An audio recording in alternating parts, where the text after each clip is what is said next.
Hey, welcome back, subscribers, to my world of stocks. Hope you're all doing well. And welcome back to our stock market weekly update series, which I post every Friday morning. So make sure you are subscribed so you don't miss any future episodes. This week, we've got a lot to talk about. Of course, we've got the market rallying so far this week, despite actually the Middle East conflict largely continuing, in many ways getting worse, unfortunately. But we also have a ton of individual stock news to cover, including Tesla selling much fewer vehicles than expected. We've got Nvidia buying brand new stock into another AI company. We've got Nike's horrible earnings that sent the stock falling even lower. It's already been crashing heavily. Now it's down even more, if you can believe it. We've got chip stocks reacting to the whole Google TurboQuant situation. And we've got Eli Lilly getting approved for the new GLP-1 pill and more. So let's not waste any time. We've got a lot to talk about today. Make sure you hit that like button if you are enjoying the series. That lets me know that you want me to continue doing this series in the future. If you guys are enjoying it, I will continue making it. So yeah, let me know by hitting that like button, and thank you again for all of your support. But with all that said, my friends, let's go ahead and just jump straight into it. Now, as always, we do start first here with just a quick recap on how the market performed so far this week. And again, I am recording this on Thursday night, so it might be a little different by the time you watch this on Friday morning.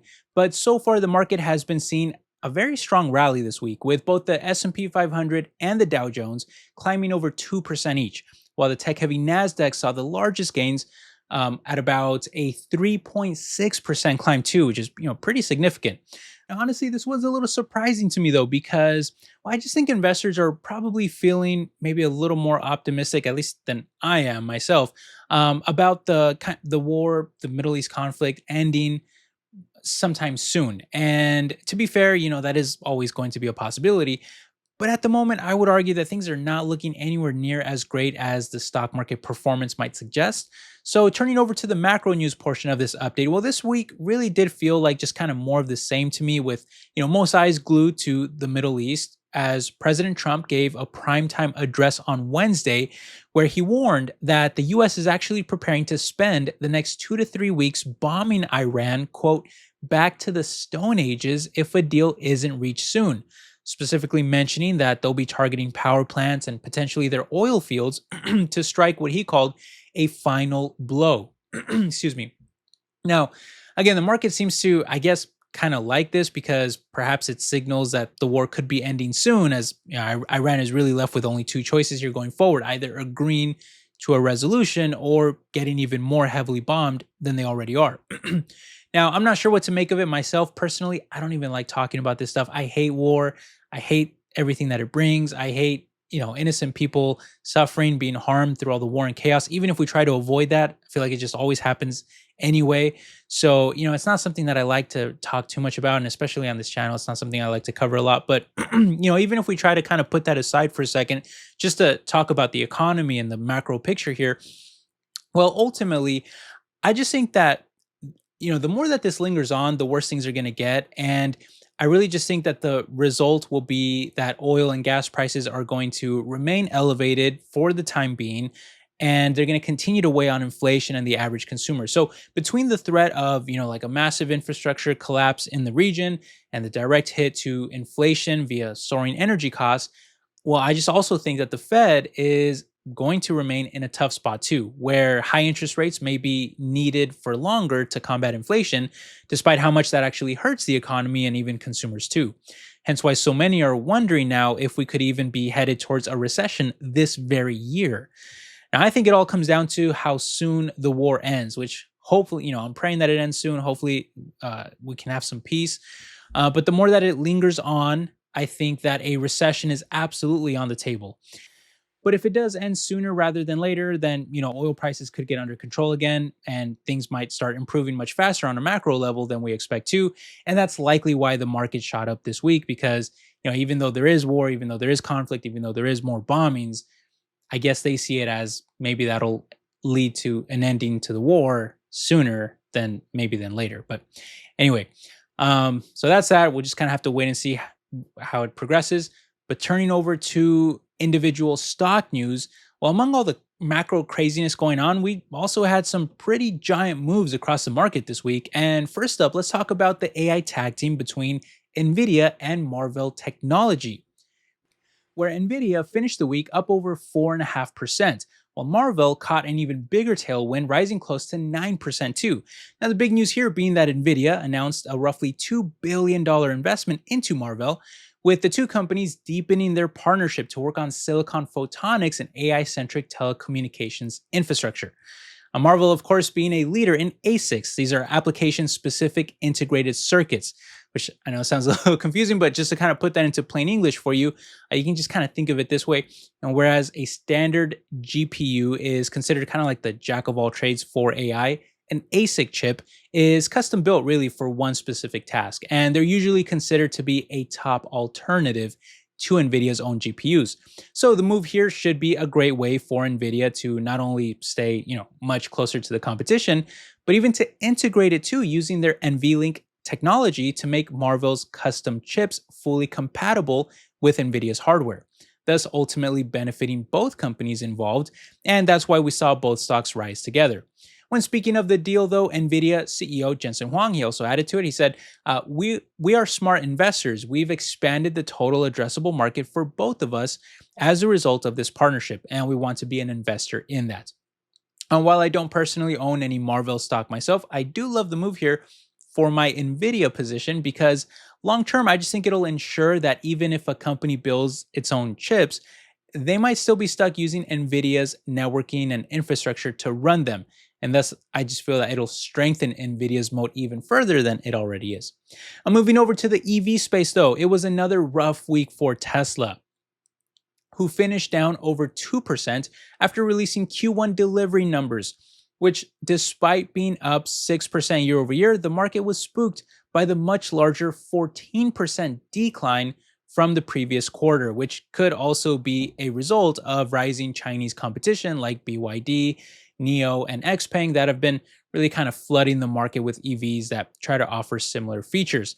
But Tesla's numbers also missed analysts' expectations while even producing about 50,000 more vehicles than they actually delivered, causing investors to worry about a large inventory buildup that may be caused by slowing demand, especially given the higher for longer rate environment that, Elon Musk always points to himself for hurting sales of high price items like EVs that most people need to finance.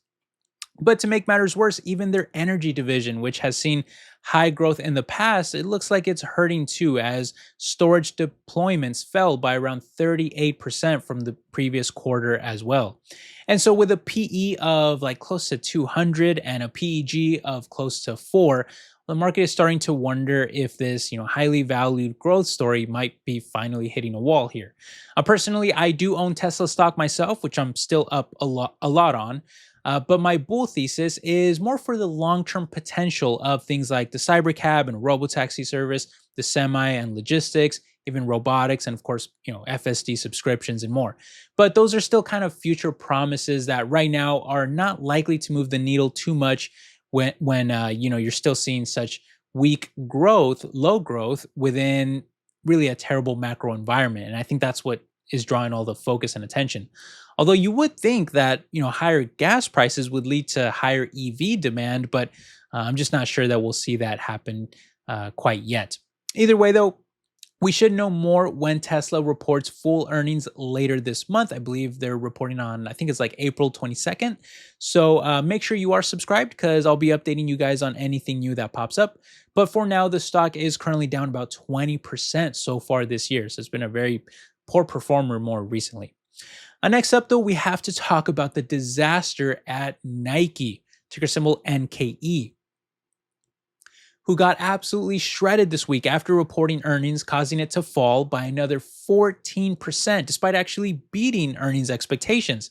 Now, what investors took issue with, though, is that their forward guidance was much weaker, as they expect revenue to drop as much as 4% next quarter, with Chinese sales in particular, which used to be, by the way, their golden goose. Well, it's now expected to see around a 20% crash too.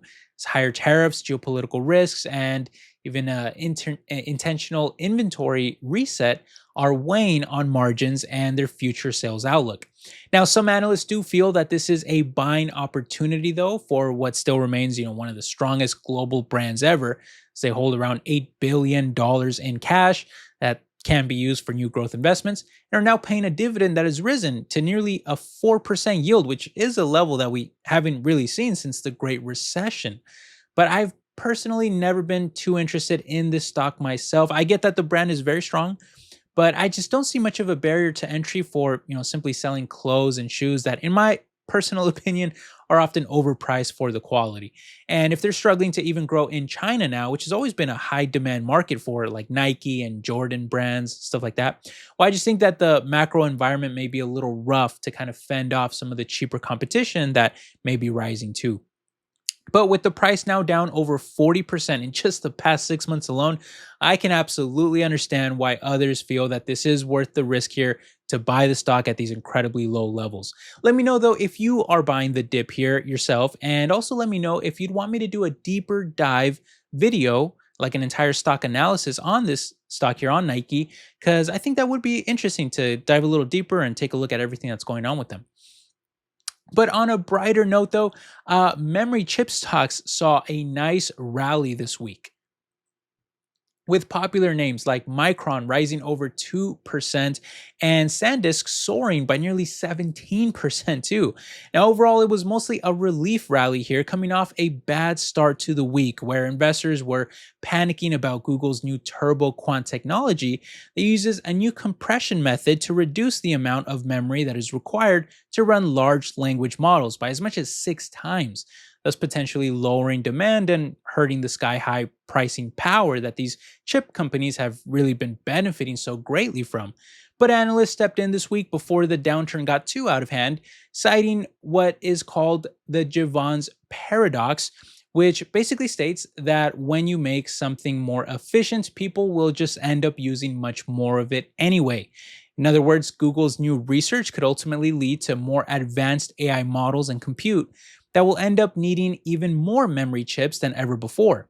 Plus, with the war in Iran causing energy shortages for their Korean competitors, US based memory makers like Micron are looking like a potentially safer bet. It was a pretty interesting week to follow all the craziness, though, but ultimately, it looks like these already sky high prices on memory stocks will be staying probably elevated for longer than we might have expected, despite Micron already being up over 300% in the past year and Sandisk up an incredible over 1,300% during the same time, too. Now, finally, though, we have the heavyweight champion of healthcare, at least at the moment, in Eli Lilly, ticker symbol LLY, who finished up almost 5% for the week after the FDA just gave the green light to Foundayo, which is their brand new weight loss pill that Lilly investors have very high hopes for because, unlike Zepbound, which is an injection, this one is just a daily pill that also carries much fewer restrictions compared to other offerings from rival biotechs like the Wegovy pill that must be taken on an empty stomach every morning. This pill, though, is now expected to start shipping as early as next Monday for only around $149 a month, and it could even end up being covered by insurances further down the road.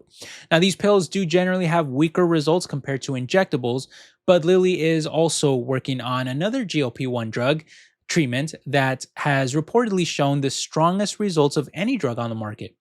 Now, either way, though, it'll be interesting to see how well Lilly's pill does going head-to-head with Novo Nordisk's offering. But considering the massive marketing machine that Lilly has built up in recent years, I'm betting that it's going to be a pretty popular choice among consumers. With the CEO having this to say about it too after the approval, he said it's a breakthrough in that it's a simple oral medication. You just put it in that pill case in the morning and it fits into your daily routine. Now, I don't personally own this stock myself because I just usually prefer getting deeper value with bigger dividends from other biotechs in the market. But Lilly investors do tend to love it for the incredible growth rates that they put up every year that very few rivals can even hope of matching. Let me know if you own it, though, down below. Anyway, that'll do it for this week's update. Let me know if you own any of these stocks that we discussed, what your thoughts are on anything else that we talked about, even with the stock market, the broader world at large, everything going on. But either way, I hope that you're all doing well out there. I hope you're all staying safe. I'm praying for all of you. I love you guys. Hope you're all doing well. And I will catch you in the next video. All right. Take care, my friends. Bye-bye.